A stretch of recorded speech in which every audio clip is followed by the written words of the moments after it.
Hello दोस्तों, जय मसीह की। मेरा नाम है विनीश मसीह। ब्यूटीफुल बाइबल स्टोरीज में आप सभी का स्वागत है। प्रियो, आज की वीडियो में मैं आप लोगों को इज़राइल के 12 गोत्रों के बारे में बताने वाली हूँ। इसहाक का पुत्र याकूब, जिसका नाम इज़राइल भी था, उसके 12 पुत्र उत्पन्न हुए और इन्हीं 12 पुत्रों से ही इज़राइलियों के 12 गोत्र बने। परंतु वर्तमान में सिर्फ यहूदा गोत्र, जो यहूदी कहलाते हैं, वे ही उपस्थित हैं। और बाकी गोत्रों का क्या हुआ?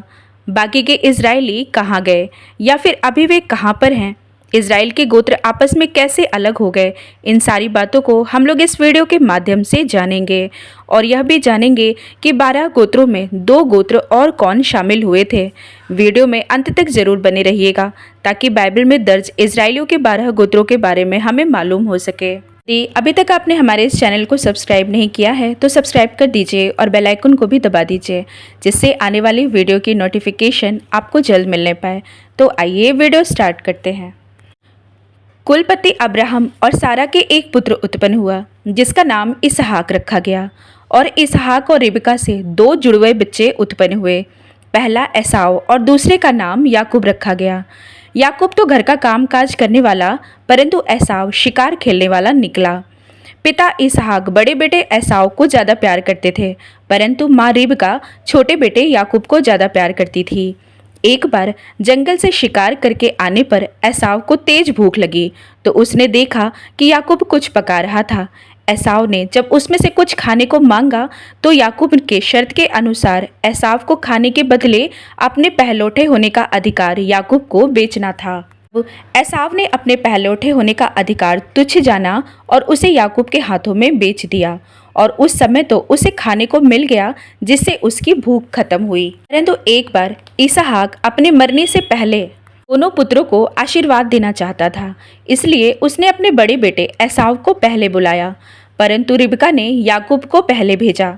इसहाक बूढ़ा होने के कारण उसे धुंधला दिखता था और उसने याकूब को सही से ना पहचान कर बड़े बेटे होने का सारा आशीर्वाद याकूब को दे दिया।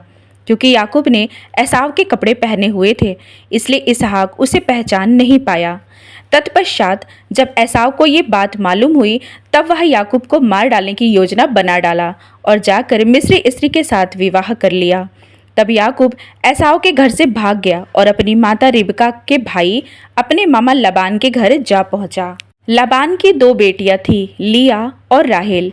लिया की आंखें धुंधली थी, परंतु राहेल खूबसूरत थी। याकूब छोटी बेटी राहेल से प्यार करने लगा और उसके साथ विवाह करना चाहता था। याकूब 7 वर्ष तक लबान की भेड़ बकरियों को चराता था। लबान को ये बात बताने पर उसने धोखे से राहेल की जगह लिया का विवाह याकूब से करा दिया, जिस पर याकूब क्रोधित हुआ। तब लबान ने उसे 7 साल और सेवा करने को कहा। इसके बाद वह राहेल का विवाह याकूब से करवाता है। याकूब ने वैसा ही किया। राहेल से विवाह के बाद राहेल को कोई संतान उत्पन्न नहीं हो पा रहा था, परंतु लिया से उसके 4 पुत्र उत्पन्न हुए, रूबेन, शिमोन, लेवी और यहूदा। राहेल ने जब यह देखा कि मेरी बहन लिया से 4 पुत्र उत्पन्न हो गए, तब वह अपनी बहन से डाह करने लगी। यह जानकर कि वह बच्चा पैदा करने में असमर्थ है, इसलिए उसने अपनी दासी बिल्हा को याकूब की पत्नी बनने के लिए दे दी, ताकि उन दोनों का जो पुत्र उत्पन्न हो वह राहेल का कहलाए। याकूब और राहेल की दासी बिल्हा के पुत्र उत्पन्न हुए और उसने उसका नाम दान और नप्ताली रखा। इसके बाद लिया को उस समय कोई बच्चा नहीं हो पा रहा था, तो उसने भी अपनी दासी जिल्पा को याकूब की पत्नी होने के लिए दे दिया, ताकि उसका जो पुत्र उत्पन्न हो वह लिया का कहलाए। याकूब और लिया की दासी जिल्पा के पुत्रों का नाम गाद और आशेर रखा। इसके बाद लिया को और भी पुत्र होने लगे, जिसका नाम इसाकार और जबूलून रखा गया, और एक बेटी भी उत्पन्न हुई, जिसका नाम दीना रखा गया।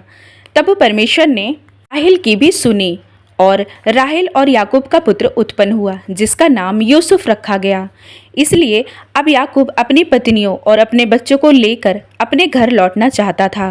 रास्ते में उसे खबर मिली कि एसाव उसे मारने के लिए उसकी तरफ आ रहा है, इसलिए याकूब रास्ते में ही अपनी पत्नियों और बच्चों को आगे बढ़ने को कहा और उस रात वहीं पर रास्ते में ही रुका रहा। तब उसी रात उसके साथ कोई पूरी रात मल्ल युद्ध करता रहा। याकूब के जीत जाने पर जो उससे युद्ध कर रहा था उसने उसका नाम याकूब से इज़राइल रखा, क्योंकि ये नाम उसे परमेश्वर की तरफ से मिला था।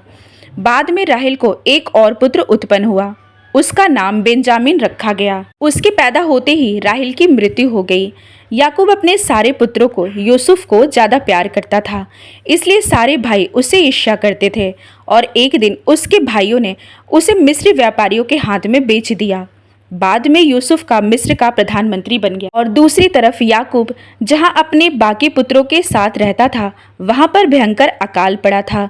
तब उसने मिस्र में अनाज लेने को अपने पुत्रों को भेजा, जहां का प्रधानमंत्री यूसुफ था।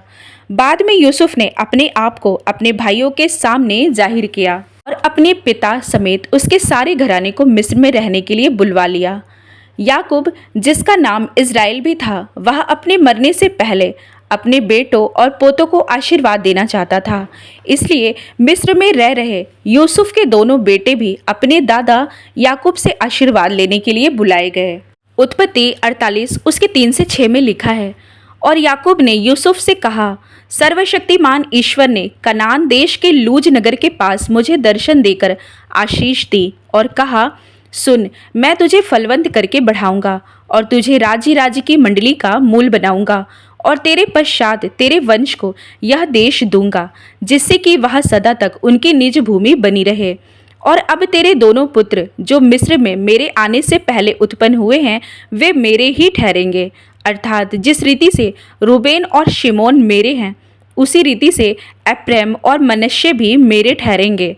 और उनके पश्चात तेरे जो संतान उत्पन्न हो वह तेरे तो ठहरेंगे, परंतु बंटवारे के समय वे अपने भाइयों ही के वंश में गिने जाएंगे। इस वचन के अनुसार अब याकूब, जो इज़राइल भी कहलाता था, उसके पुत्र जो सारे इज़राइली कहलाते थे, अब उनमें यूसुफ के 2 पुत्र भी शामिल हो गए। इज़राइलियों के 12 गोत्रों में एप्रैम और मनश्शे भी जुड़ गए थे। याकूब की मृत्यु हो गई और कुछ समय बाद यूसुफ की भी मृत्यु हो गई। यूसुफ के मर जाने के बाद मिस्र का नया फिरौन इज़राइलियों को सताने लगा, जिसके बाद परमेश्वर ने मूसा को अगुआ के रूप में चुने, जो इज़राइलियों को मिस्र की गुलामी से आज़ाद करवाए। परमेश्वर की तरफ से मिस्र पर 10 विपत्तियों के बाद मिस्र का फिरौन इज़राइलियों को वहां से जाने देता है। अब इज़राइलियों के वंशजों में यूसुफ के 2 पुत्रों भी शामिल हो गए और अब उन्हें भी हिस्सा देना था। वादा किए गए देश कनान देश पहुंचने तक उन सबको हिस्सा देना बाकी था।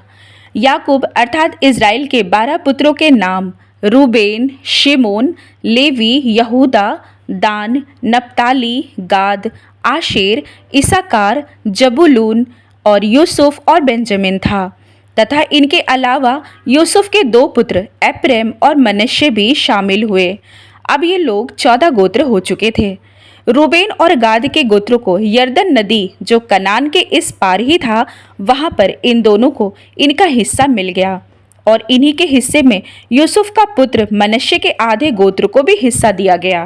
उसके कुछ समय बाद मूसा के भाई हारून की मृत्यु हो गई और उसकी कुछ समय बाद मूसा की भी मृत्यु हो गई।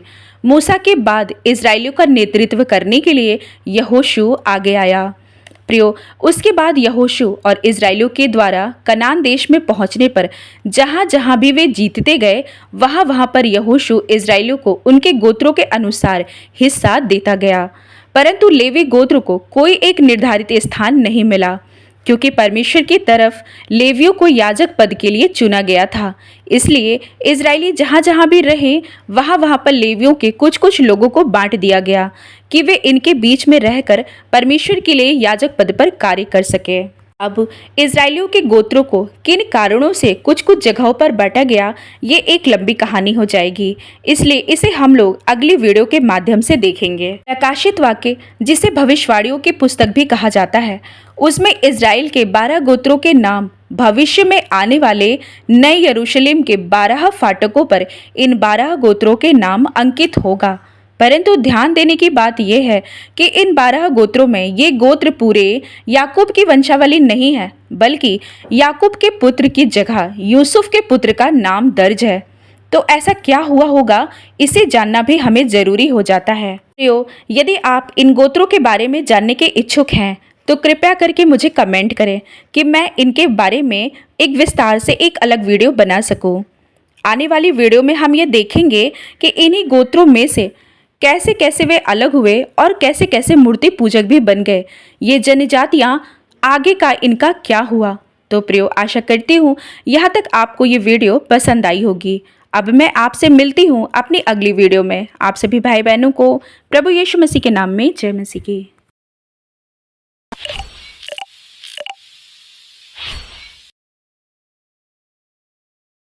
तो दोस्तों, कैसी लगी आपको स्टोरी कमेंट में लिख के बताइए। आगे ही ऐसी वीडियो देखने के लिए हमारे चैनल को सब्सक्राइब कर दीजिए। जय मसीह की दोस्तों।